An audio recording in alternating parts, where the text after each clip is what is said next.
ተመልሰናል ክብራትና ክብራን ተመልካቾቻችን እንግዲህ ስልካችሁን ዝግጁ እንዳደረጋችሁ ተስፋ በማድረግ ወደ መጀመሪያው ጥያቄ እንሄዳለን 9282 ላይ ኤምቲ 5ን ለዚህኛው ጥያቄ ለብቻ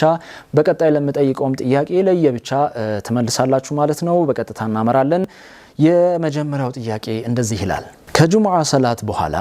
የሚተላለፈው የሚንበር ቲቪ ፕሮግራም መጠሪያ ምን ይባላል ኤ ኸሚስ ምሽት ቢ መወዳ መዝናኛ ሲ ራሃ ጁሙዓ ዲ ሚንበሩል ዒልም ደግመላችኋለሁ ከጁሙዓ ሰላት በኋላ የሚተላለፈው የሚንበር ቲቪ ፕሮግራም መጠሪያ ምን ይባላል ኤ ኸሚስ ምሽት ቢ መወዳ መዝናኛ ሲ ራሃ ጁሙዓ ዲ ሚንበሩል ዒልም የተወደዳችሁ ተመልካቾቻችን ለዛሬ ያዘጋጀነው የመጀመሪያው ጥያቄ ይሄንን ይመስላል እንግዲህ ቀለል ያለ ይመስለኛል እናንተም 9282 ላይ ኤቢ 5ን ለብቻ አድርጋችሁ እንደላካችሁ ተስፋ በማድረግ በቀጥታ ወደ ሁለተኛው ጥያቄ የምናመራ ይሆናል